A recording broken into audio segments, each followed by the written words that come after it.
भगवत चरण की आराधना सबसे श्रेष्ठ मार्ग है अपने कल्याण का। जिस आदमी को संकट से और कष्टों से छूटना हो उसके लिए ये सबसे श्रेष्ठ मार्ग है। एष निष्कंटकः पंथः यत्र संपूज्यते हरिः। जहाँ भगवान की पूजा उपासना होती हो वो सबसे श्रेष्ठ मार्ग है। वितथम तुम विजानीयात् गोविंदम रहितम जनः। जिसको भी अपना लक्ष्य प्राप्त करना हो उसके लिए यही एक निष्कंटक मार्ग है। और वो मार्ग कुमार्ग है जिसमें भक्ति नहीं है। इसलिए अपना भला चाहने वालों को चाहिए कि इसी मार्ग पर चलते जाएं। सूर्य तो एक समान किरणों की वर्षा करते हैं, उसी में वेद पाठी पंडित वेद पढ़ता है, पर उसी में उल्लू अंधा होकर बैठा रहता है। किरणें तो वही बरसा रहे हैं सूर्य भगवान। पंडित होगा तो वेद पढ़ लेगा, साधक होगा गीता पढ़ लेगा, कोई तुलसीकृत रामायण पढ़ लेगा, परंतु वहीं उल्लू वो अंधा होकर बैठा रहता है। सूर्य भगवान का पंडित के प्रति पक्षपात नहीं है, सूर्य भगवान का उल्लू के प्रति द्वेष नहीं है। सूर्य के मन में द्वेष नहीं, पर उल्लू का दोष जरूर है, उसके पास देखने की आंख नहीं है। तो जैसे सूर्य की किरणें तो समान बरस रही है, सज्जन वेद पाठ कर लेते हैं, गीता पढ़ लेते हैं, अच्छा काम कर लेते हैं, पर उल्लू अंधा होकर बैठा रहता है। उसी प्रकार भगवान की कृपा तो बरस रही है, परंतु लोगों ने पीठ दे रखी है। आंख भोगों के तरफ है, पर जिसने अपनी आंख फेर ली भोगों के तरफ से भगवान के तरफ कर दी, तो वो व्यक्ति सचमुच बहुत निशोक निर्भर निशंक निश्चिंत हो जाता है। आकाश में 9 ग्रह पहले से हैं, इनमें से 2-3 अच्छे रहते हैं सबके, 2-3 खराब रहते हैं सबके, और 2-3 न अच्छे न खराब। पर अगर पंडित से पूछोगे, निगुरे पंडित से, तो वो कुछ का कुछ बता देगा कि ऐसा है ऐसा है ऐसा है। वैसे तो एक आदमी पर चंद्रमा 10 दिन तक खराब रहता है। विद्वान बुद्धिमान पंडित होगा ना, वो ये बात जानता होगा। एक व्यक्ति पर चंद्रमा 10 दिन खराब रहता है, और बृहस्पति को करीब करीब हमेशा अनुकूल माना जाता है, और राहु केतु खराब होते हैं, बृहस्पति अनुकूल होते हैं। गुरु है ना, बृहस्पति अनुकूल, चंद्रमा 10 दिन खराब। इसी कारण आप सबका अनुभव होता है कि कभी मन में कुछ आता है, कभी तो एकदम भक्ति के, साधना के, उत्साह के, श्रद्धा के विचार आते हैं, कभी एकदम ऐसे ऐसे भी विचार आते हैं कि लगता है कि मेरे मन में ऐसा आया, ऐसा क्यों। चंद्रमा 10 दिन तक खराब रहता है, करीब करीब। राहु केतु खराब होते ही हैं। तो जीवन भर अगर हम ग्रहों की शांति पूजा कराते रहेंगे तो जीवन इसी में पूरा हो जाएगा। इसलिए इन सब का जो मालिक है उसको राजी कर ले। एक तू ही आधार गुरुवर, एक तुम ही आधार, भक्ति की ज्योत जगाते मेरे गुरुवर। ऐसा एक को राजी कर लें, इन सब के मालिक को, तो शरीर के मन के दुख मिट जाएंगे। शरीर में बहुत सारे रोग मन की खराबी से आते हैं। अमेरिका में अब मनोवैज्ञानिक, मनोचिकित्सक जो हैं वो कहते हैं कि 80% बीमारियां मन से ही आती है।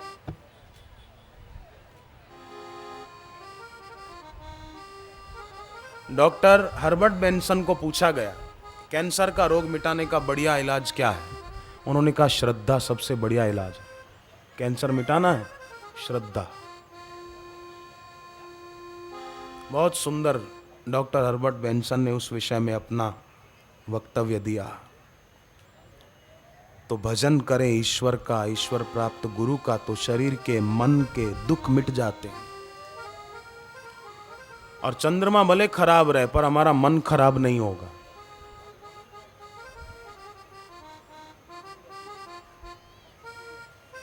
मन पवित्र रहेगा।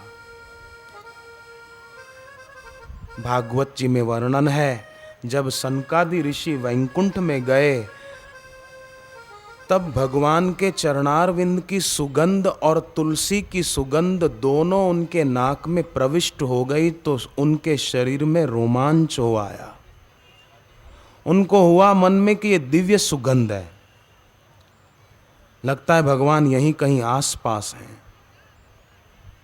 और भागवत में ये भी है कि जिसको भगवान के दिव्य चरणों की सुगंध का पता चलता है, चस्का लग जाता है, तो फिर उसको दुनिया की किसी भी गंध का, किसी भी भोग का आकर्षण नहीं रहता।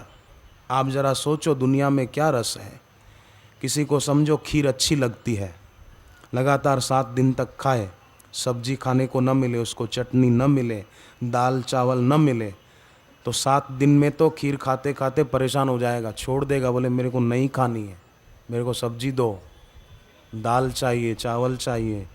बोले खीर तो आपको अच्छी लगती थी ना, आप खाओ। अरे बोले अच्छी लगती थी तो क्या हो गया, सदा थोड़ी खाऊंगा। तो इन दुनिया की चीज़ों में रस दिखता है मगर है नहीं। अगर खीर में रस होता तो हमेशा अच्छी लगती, पर नहीं लगती है। किसी को पिज़्ज़ा में, बर्गर में मज़ा आता हो, रोज़ खाए, ऊब जाएगा। और बीमार भी ऐसा होगा कि कई बड़े बड़े कहलाने वाले कलाकार भी आंतों के मरीज हो जाते हैं, बेचारे पेशेंट हो जाते हैं और जान का खतरा हो आता है। तो इन चीज़ों में रस है ही नहीं, वहाँ मन लगाया तो रोना ही पड़ेगा। जो संसार से संबंध जोड़े तो विनाश। राजा का नाश कब, जब कंगाल हो जाए। विद्वान का नाश कब, जब मूर्ख हो जाए। तपस्वी का नाश कब, जब भोगी बन जाए। और मनुष्य का विनाश कब, जब ईश्वर से विमुख हो जाए। उसका विनाश समझो। काल दंड गही काहू न मारा, हरहि धर्म बल बुद्धि विचारा। काल किसी के पीछे पड़ता है तो डंडा लेकर नहीं पड़ता, उसका बल, उसकी बुद्धि हर लेता है। फिर वो व्यक्ति सज्जनों से तो द्वेष करता है और दुर्जनों से दोस्ती करता है। पर सज्जन कैसे होते हैं? चैतन्य महाप्रभु एक बार अपने एक मित्र के साथ नाव में बैठे थे। उनके मित्र का नाम था रघुनाथ पंडित और चैतन्य महाप्रभु का तब नाम था नुमाई पंडित। दोनों दोस्त थे पक्के, नाव में बैठे थे। तो बैठे बैठे फालतू बातें करने की अपेक्षा चैतन्य महाप्रभु ने उनको न्याय दर्शन पर, जो उन्होंने एक पुस्तक लिखी थी चैतन्य महाप्रभु ने, वो पढ़ने लगे। उनकी लिखी हुई हस्तलिखित पुस्तक पढ़ने लगे। वो पढ़ते गए और रघुनाथ पंडित सुनते गए। सुनते सुनते रघुनाथ पंडित की आंखों से आंसू बहने लगे, खूब रोने लगे। तो चैतन्य महाप्रभु ने कहा कि आपकी आंख में आंसू क्यों, और थोड़ी उदासी भी आपके चेहरे पर लग रही है, बात क्या है, बताओ मित्र। तो रघुनाथ पंडित ने कहा कि मैंने भी एक पुस्तक लिखी है न्याय दर्शन पर, न्याय शास्त्र पर मैंने भी एक लिखी है, परंतु आपकी जो मैंने व्याख्या सुनी तो मुझे लगता है कि अब मेरी पुस्तक को कौन पूछेगा। आपकी इस पुस्तक के आगे मेरी पुस्तक कुछ भी नहीं है, आपकी विद्वता के आगे मेरी विद्वता कुछ भी नहीं है। बस इसी कारण मुझे थोड़ा मन में अफसोस हुआ। चैतन्य महाप्रभु मुस्कुराए और बोले बस इतनी सी बात रघुनाथ, अब देखो मैं क्या करता हूं। चैतन्य महाप्रभु ने अपनी लिखी पुस्तक न्याय दर्शन पर हस्तलिखित वो नदी के पानी में अर्पण कर दी। पुस्तक डूब गई, पन्ने बिखर गए। तो रघुनाथ पंडित ने कहा कि आपने ये क्या किया? बोले मित्र, मैं अपने प्यारे मित्र रघुनाथ के लिए एक पुस्तक तो क्या, ऐसी 1000 पुस्तकें भी नदी में अर्पण कर सकता हूँ। मेरे मित्र के होठों पर मुस्कान रहे, मेरा मित्र उदास न रहे। एक पुस्तक क्या मित्र, मैं 1000 पुस्तकें कुर्बान करने को तैयार हूँ। तेरा यश हो, मेरा यश न हो। तेरा नाम हो जाए कि रघुनाथ की पुस्तक सबसे बढ़िया है, मेरा नाम न हो। मैं नहीं चाहता। चैतन्य महाप्रभु ने अपने मित्र के लिए कितना कुर्बानी दी, कितना बलिदान किया। अपनी लिखी पुस्तक और इतनी सुंदर व्याख्या और नदी में अर्पण कर दें। और उत्तर में ये कहते हैं कि मेरे मित्र की मुस्कान के लिए मैं सब कुछ अर्पण कर सकता हूं। तो आज चैतन्य महाप्रभु की जय जयकार नहीं हो रही है। चैतन्य महाप्रभु का नाम आप सबने सुना हुआ होगा, पर रघुनाथ पंडित का नाम जरूर आज सुना होगा कईयों ने, पर चैतन्य जी का नाम सबने सुना हुआ है। महत्व जो सांसारिक चीज़ों को देते हैं ना, वो अपना महत्व घटा देते हैं। चीज़ों को महत्व दे दिया, अपना महत्व घटा दिया, फिर अमूल्य को निर्मूल्य गंवा देते हैं। ऐसी अस्थिरता नहीं होनी चाहिए। दक्षिण भारत में भगवान कार्तिकेय जी की बहुत पूजा उपासना होती है, शिव जी के सुपुत्र। तो एक ब्राह्मण थे, उनका नाम था पंडित मणि। वो भगवान कार्तिकेय की बहुत उपासना पूजा करते थे। एक दिन उनके पास एक और आदमी आया और कहा कि मुझे कल रात को सपने में कार्तिकेय भगवान ने दर्शन दिए हैं और उन्होंने मुझे कहा है कि तुम एक मंदिर बनाओ। तो मुझे उनका मंदिर बनाना है। अब मेरे पास तो इतने पैसे हैं नहीं। तो उन्होंने मुझे फिर सपने में प्रेरणा दी कि मेरे प्यारे भक्त पंडित मणि के पास जाओ, वो तुम जो चाहोगे वो मदद कर देगा और मंदिर बना लोगे तुम। तो मैं आपके पास आया हूँ भगवान की प्रेरणा से, अब आप जो उचित समझे वो करें। पंडित मणि बड़े बुद्धिमान थे। उन्होंने कहा ठीक है, आज की रात तुम मेरे यहाँ रुक जाओ, सुबह अपन बात करेंगे, जो भी होगा देखा जाएगा। वो आगंतुक व्यक्ति भी सो गया।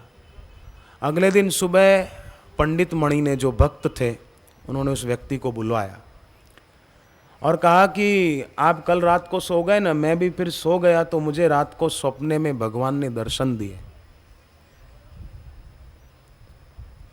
कि भगवान मैं क्या करूं। वो पैसे मांग रहा है मंदिर के लिए। तो भगवान ने मुझे सपने में ये आदेश किया कि सामने, वो जो मेरे घर के ठीक सामने जो ताड़ का पेड़ है, लंबा ऊंचा, उसके नीचे 5 फुट गहरा खड्डा खोदो तो खूब धन मिलेगा, और वो धन इसको दे देना। तो चलो मित्र, अपन मदद करें एक दूसरे को, खड्डा खोदे 5 फुट गहरा।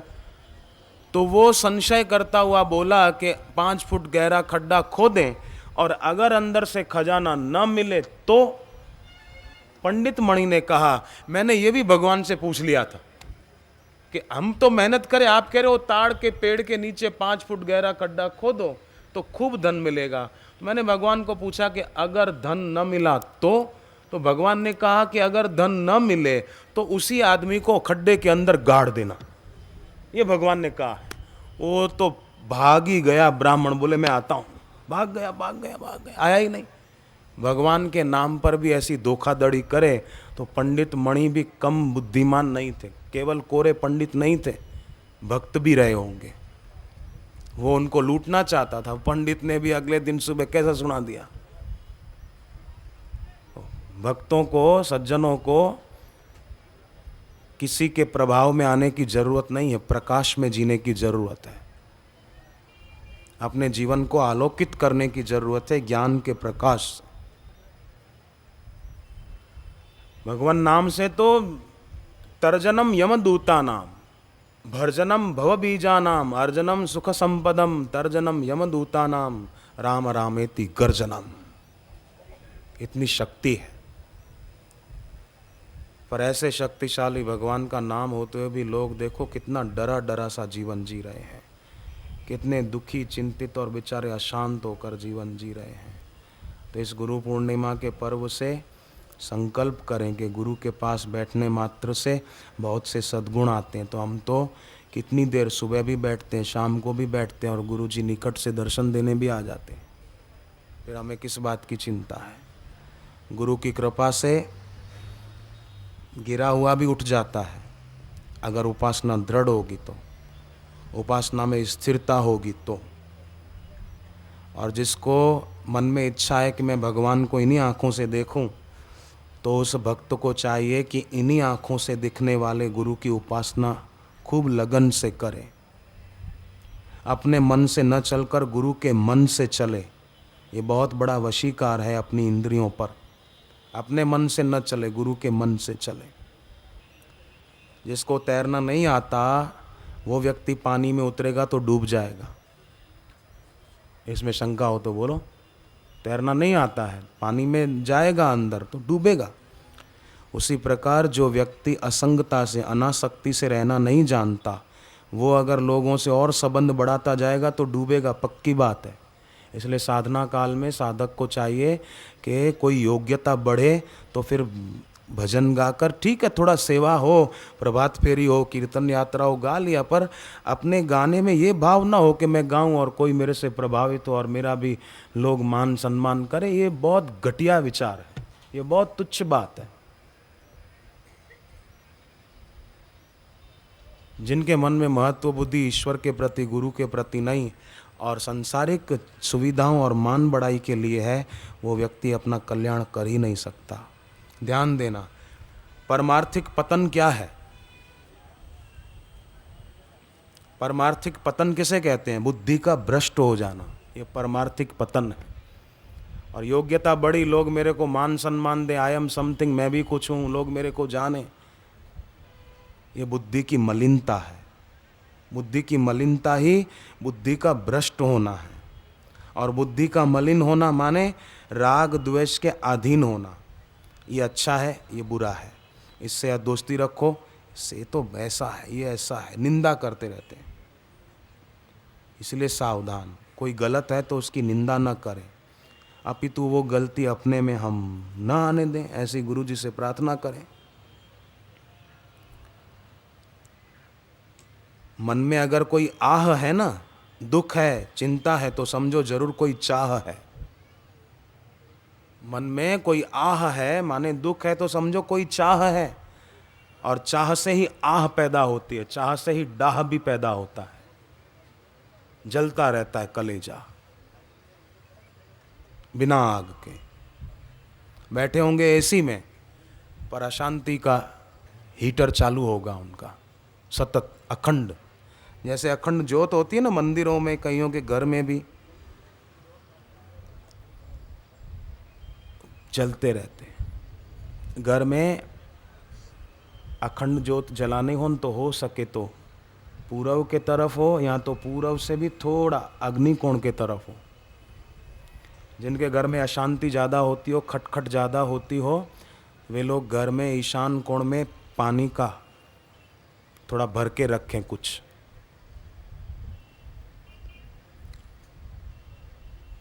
घड़े में या किसी में।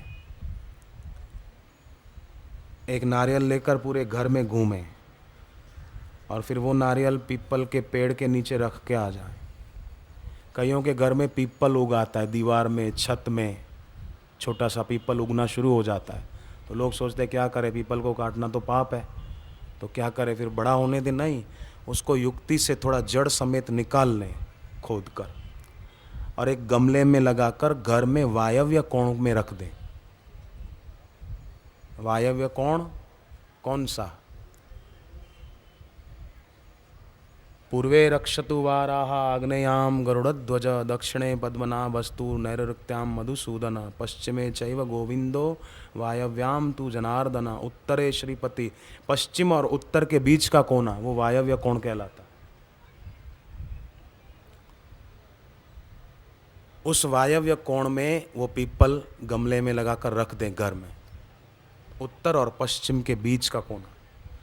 फिर थोड़े दिनों के बाद वो पीपल आसपास घर के, मंदिर हो बड़ा, कोई बगीचा हो अच्छा, तो वहाँ वो बो के आ जाए, थोड़ा खड्डा करके बो दें और दूध, पानी, गुड़, तिल आदि से उसको सींच दें। बस तो उल्टा इससे शुभ बढ़ जाएगा, अशुभ का प्रमाण कम होता जाएगा।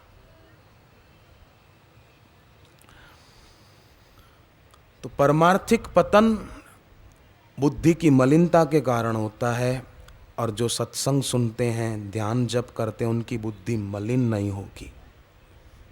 उनकी बुद्धि में त्याग का, सांसारिक सुखों की चाह का, त्याग का सामर्थ्य आ जाएगा, और उनकी बुद्धि तस्य प्रज्ञा प्रतिष्ठिता ऐसी भी हो सकती है।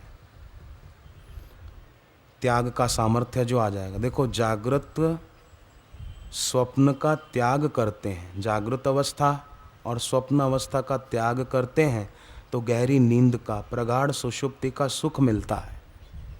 गहरी नींद कैसे आएगी? जागृत का त्याग किया तभी तो, स्वप्न का त्याग किया तभी तो गहरी नींद आई। जागृत का, स्वप्न का त्याग करते हैं तो सुषुप्ति का सुख मिलता है, थकान उतर जाती है। जब सुषुप्ति का, गहरी नींद का सुख भी त्याग के बिना नहीं मिलता तो प्रत्यक्ष चैतन्य जो सुख स्वरूप है उसका अनुभव त्याग के बिना कैसे होगा? जरा सोचो। ये एकदम सरल बात है, साधारण आदमी भी समझ सकता है इसको, कि नींद का, गहरी नींद का सुख भी जागृत और स्वप्न अवस्था को छोड़ते हैं तब मिलता है, त्याग के बिना नहीं मिलता। नींद, गहरी नींद का सुख भी, जब सुषुप्ति का सुख त्याग के बिना नहीं मिलता तो परमार्थिक सुख त्याग के बिना कैसे मिल सकता है? और त्याग माने क्या? घर छोड़ दें, घर का त्याग कर दें, पत्नी का, पति का, बच्चों का त्याग कर दें? नहीं नहीं नहीं नहीं। त्याग माने कर्ता भाव का त्याग, भोक्ता भाव का त्याग, संसारी परिच्छिन्न पने का त्याग। मैं तो संसारी हूँ, हम तो भोगी हैं, हम तो गृहस्थी। अरे दशरथ राजा और कौशल्या गृहस्थी थे, भगवान राम बेटे बनकर आ गए। वंदनीय पूजनीय श्री माता महंगी बा और उनके पतिदेव पूजनीय श्री थाऊमल जी सदग्रस्त थे, तो बापूजी उनके घर पुत्र रूप में आ गए कि नहीं आ गए? गृहस्थ जीवन अगर देखा जाए तो बहुत दिव्य बनाया जा सकता है गृहस्थ जीवन को। अत्रि ऋषि और उनकी पत्नी अनुसुईया गृहस्थी थे ना, तो भगवान दत्तात्रेय उनके बेटे बनकर नहीं आ गए? आप बताओ, इसमें शंका हो तो बोलो। वसुदेव और देवकी पति पत्नी थे, गृहस्थी थे, उनके यहाँ भगवान कृष्ण का जन्म नहीं हुआ? आप बताओ, इसमें कोई ना नहीं कह सकता। तो आप लोग सदग्रस्त हैं, घर में रहते हैं, तो अपने घर को एक ऐसा दिव्य वातावरण बना दे घर का कि घर में तू मैं तो रहे ही नहीं, आनंद आनंद शांति। घर का वातावरण आध्यात्मिक वातावरण बनाइए। कभी मन के प्रतिकूल हो जाए तो सह लीजिए, ठीक है चलो भाई कोई बात नहीं, हरिओम तत्सत, बाकी सब गपशप। और चैतन्य महाप्रभु ने अपनी लिखी हुई पुस्तक फेंक दी न्याय दर्शन की। हनुमान जी की बात बताऊं इसमें एक और आपको।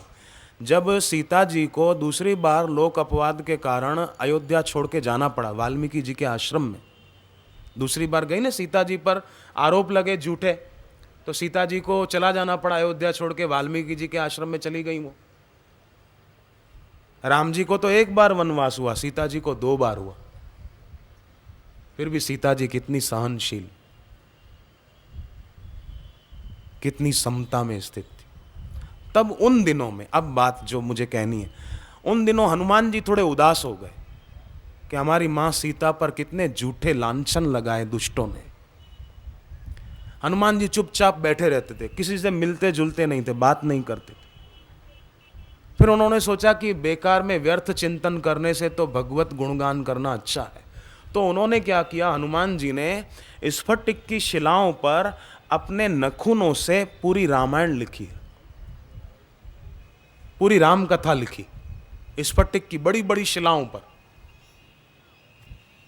एक दिन हनुमान जी बैठे थे तो वाल्मीकि जी पधारे, और वाल्मीकि जी ने हनुमान जी द्वारा रचित जो स्फटिक की शिलाओं पर राम कथा देखी, पढ़ी, तो वाल्मीकि जी की आंखों से आंसू आ गए। तो हनुमान जी ने पूछा, महापुरुष आपकी आंख में आंसू क्यों? बोले आपकी लिखी हुई रामायण, अपने नखूनों से लिखी हनुमान जी ने, आपकी लिखी हुई रामायण इतनी प्यारी है कि अब वाल्मीकि रामायण को तो कोई पूछेगा भी नहीं। हनुमान जी ने कहा अच्छा ऐसी बात है, आओ महापुरुष आप मेरे कंधे पर बैठो।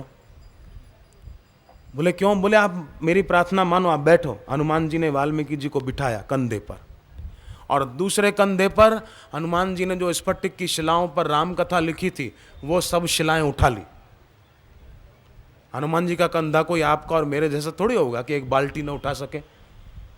तो हनुमान जी ने एक कंधे पर वो सब शिलाएं उठा ली जिस पर रामायण लिखी थी। हनुमान जी ने एक कंधे पर वाल्मीकि जी, जय श्री राम करके हनुमान जी ने उड़ान भरी, और उड़ान भरते भरते फिर हनुमान जी समुद्र के ऊपर पहुंच गए, और जो रामायण उन्होंने लिखी थी अपने स्फटिक की शिलाओं पर नखूनों से, वो उन्होंने रामार्पणमस्तु भगवान के चरणों में अर्पण समुद्र में डाल दी शिलाएं सब।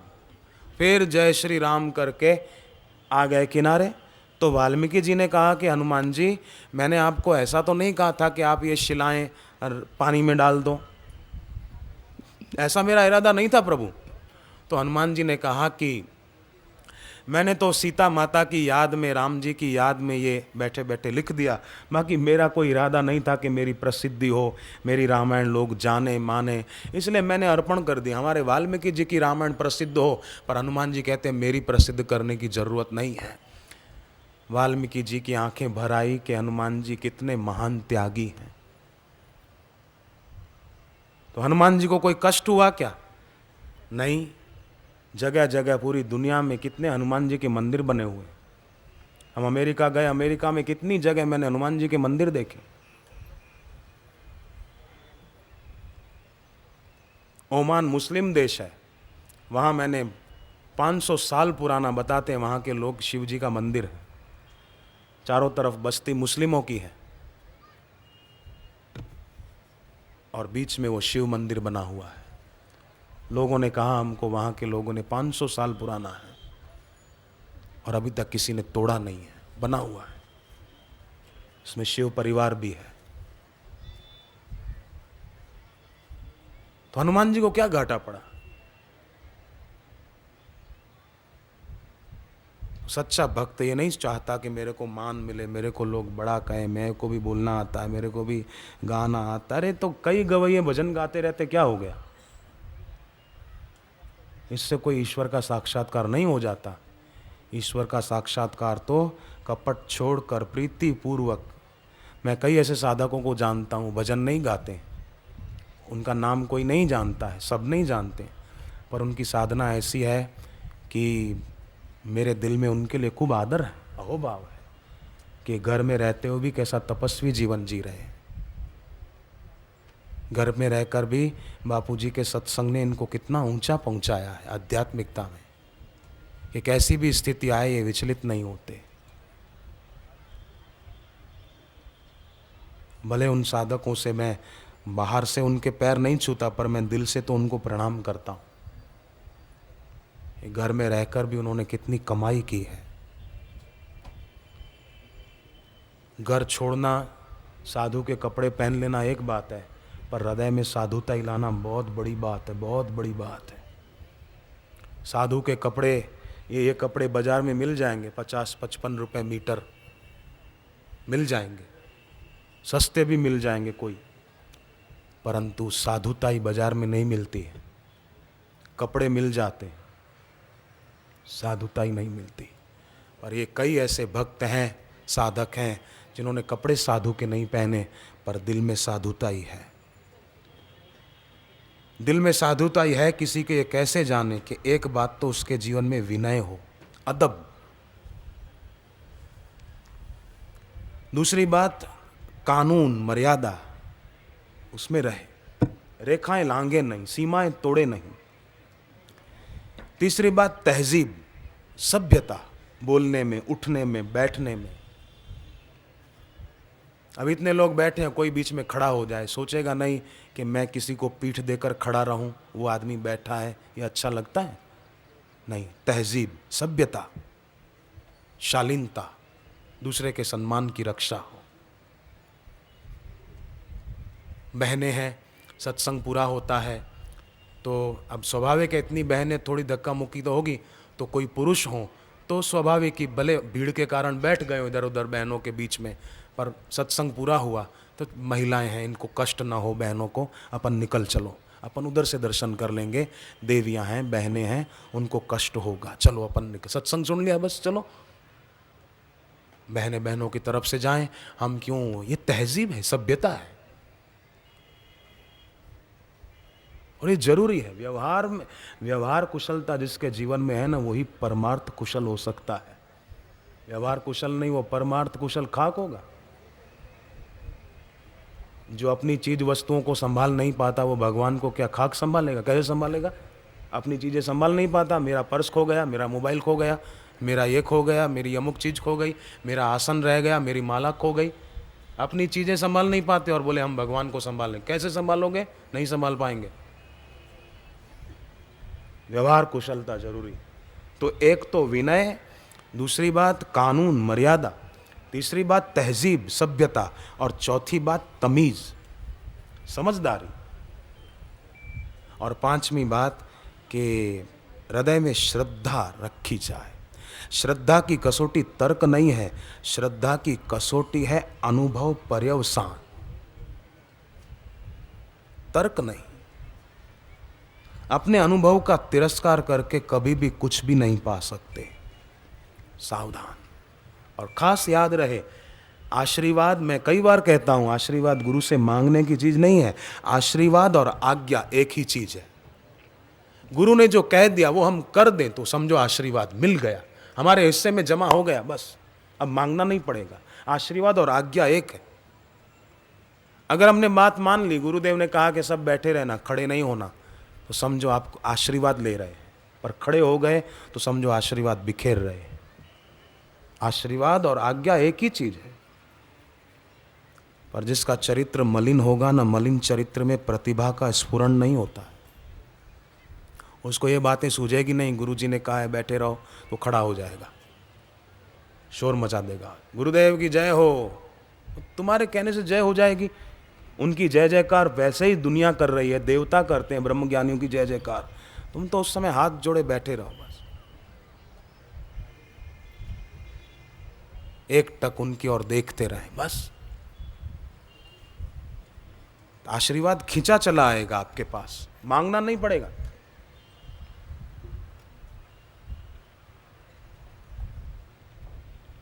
ये मांगने की चीज भी नहीं है, बापू जी आशीर्वाद दे दो, बापू आशीर्वाद दे दो, ये ठीक हो जाए। सदगुरुदेव के मस्तक रूपी पर्वत में प्रेम का ग्लेशियर रहता है, और उस पर्वत के गोमुख रूपी मुखारविंद से जब आनंद रस की सरिता बहती है तो भक्तजन उसे पीकर आनंदित होते हैं। हृदय में हमारे जब वो प्रेम की तरंगे प्रवेश करती है तो भूतकाल का शोक, भविष्य का डर और वर्तमान का मोह नष्ट हो जाता है। कितनी अच्छी बात। एक गंदा लड़का था, मैला रहता था, नहाता धोता नहीं था, साबुन वाबुन नहीं लगाना, एक गंदा रहता था। एक दिन उसने अपने पिताजी को कहा कि पिताजी, मेरे को मेरे दोस्त पहचान न पाएं, ऐसा एक खेल खेल रहे हैं, ऐसा वो मेरे को पहचान न पाए, उसके लिए मैं क्या करूं? बाप ने कहा अच्छी तरह साबुन लगा के रगड़ रगड़ के नहा ले, नहीं पहचान पाए। कैसा दिखता है तू गंदा, साबुन लगा ठीक से, स्नान कर रगड़ के, फिर तेरे को नहीं पहचान पाएंगे, वो कोई और था। तो अपने दुर्गुणों को, दोषों को सब जानते हैं, मेरे में क्या बुराई। हर व्यक्ति अपनी कमजोरी जानता है कि मेरे में क्या कमजोरी है। स्वाद सुख का आकर्षण है, स्पर्श सुख का आकर्षण है, सुगंध सुख का आकर्षण है, क्या है, पैसे का है कुछ, सब जानते हैं अपनी कमजोरी। तो रोज ध्यान जप करते हुए अपनी उस कमजोरी को दूर कर दें। सूर्य की रश्मियां सूर्य से पृथक नहीं हो सकती, सागर की तरंगे सागर से अलग नहीं हो सकती है। चंद्रमा की चांदनी वो चंद्रमा से अलग नहीं हो सकती है। उसी प्रकार हमारे कृपा सिंधु वो हमसे अलग नहीं हो सकते, परंतु दोषों के कारण, दुर्गुणों के कारण हमें वो दूर लगते हैं, हमें उनसे दूरी लगती है। पर अगर प्रीति दृढ़ हो और प्रेम में गंभीरता आ जाए, ध्यान देना, बहुत ये प्यारी और कल्याणकारी बात है, प्रेम में गंभीरता आ जाए। लोगों का प्रेम तो है गुरु के प्रति, पर उनके प्रेम में गंभीरता नहीं है।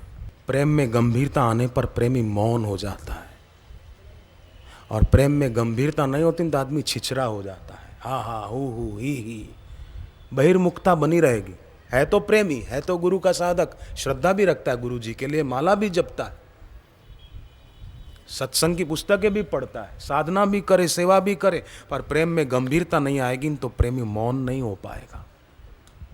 इसलिए प्रेम में गंभीरता आनी चाहिए। अर्जुन और मीरा की तरह, शबरी और सावित्री की तरह। समझो बापूजी ने ध्यान कराया, और भाव आया हमारे मन में, और जोर से चिल्ला पड़े नहीं, जोर से रोना आया तो जोर से रोने लगे। जोर से चिल्लाना, जोर से रोना, ये छिछरे प्रेम का लक्षण है। पर भाव आया, आंख से भले आंसू बहे, पर शांति पूर्वक वो प्रेम के आंसू पोंछ दिए, ये प्रेम में गंभीरता है, गहराई आ गई है। अब कितनी ऊंची साधना है। किसी को पता न चले कि ये प्रेम भक्ति के रस में डूबा हुआ है। हृदय में प्रेम का दीपक प्रज्वलित हो, बोले नहीं, मुंह के दरवाजे से बाहर होते ही वो बुझ जाएगा।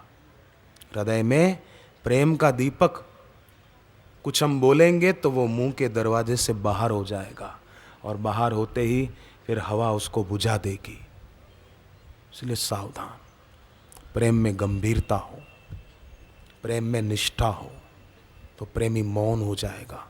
उसको रुचि नहीं होगी किसी से बोलने में, मिलने में। खाएगा पिएगा, परंतु स्वाद के लिए नहीं, स्वास्थ्य के लिए।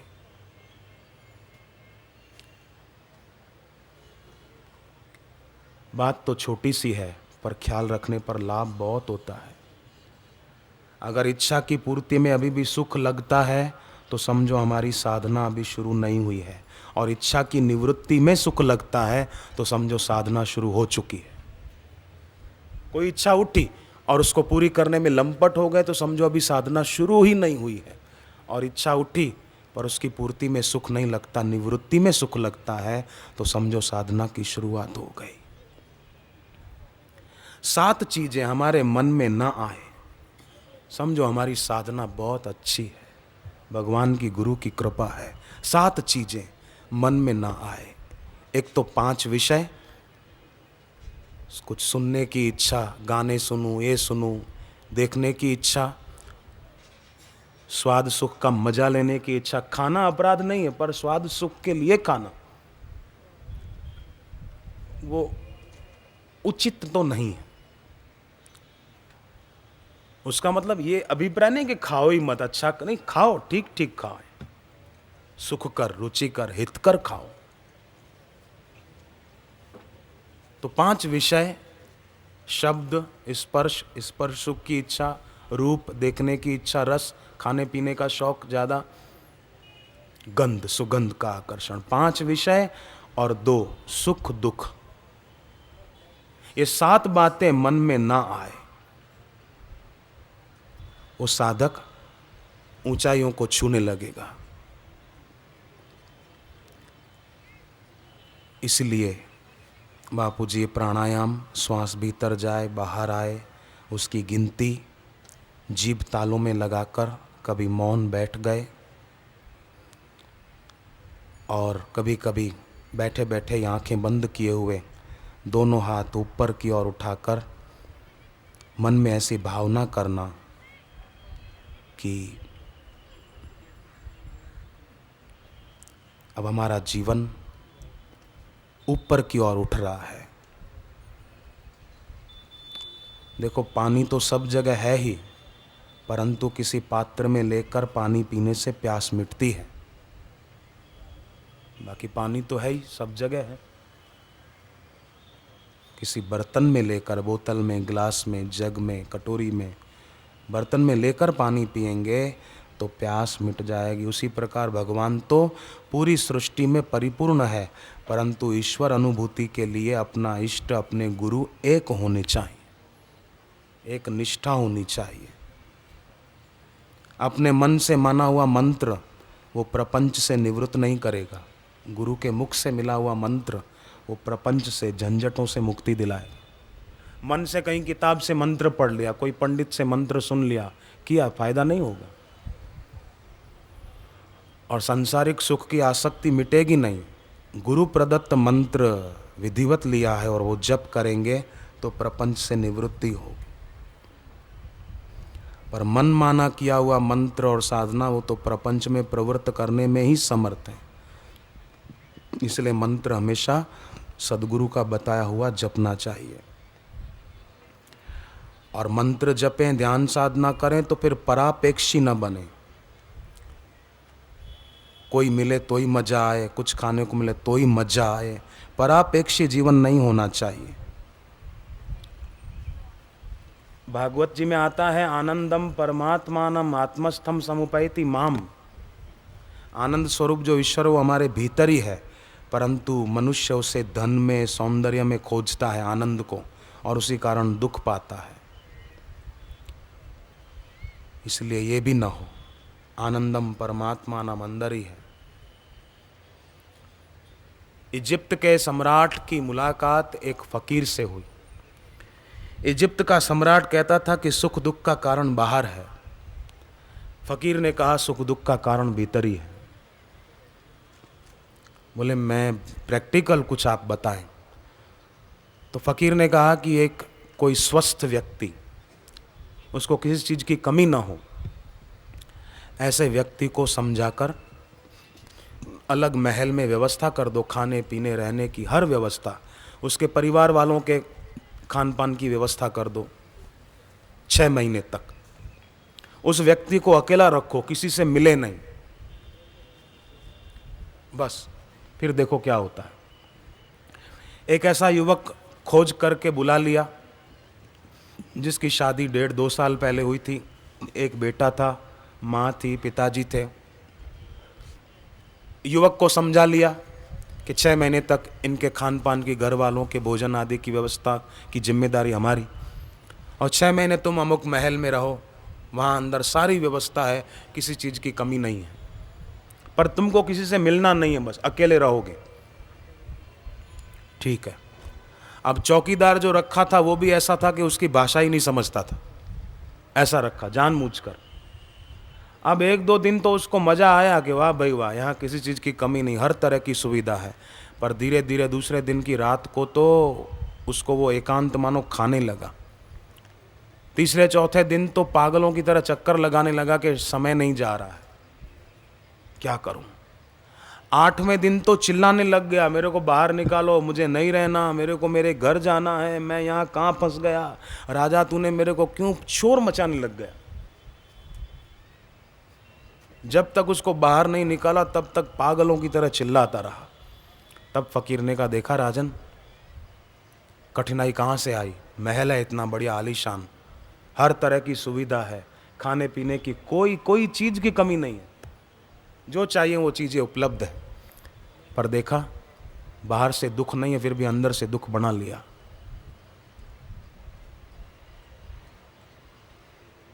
रुचि नहीं रही।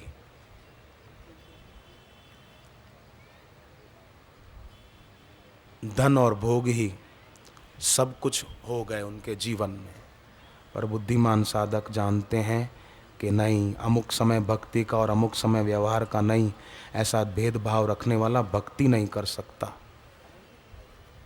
साधक जानते हैं कि व्यवहार को भी भक्ति में ही बनाना है, अपने व्यवहार में स्वार्थ और वासना का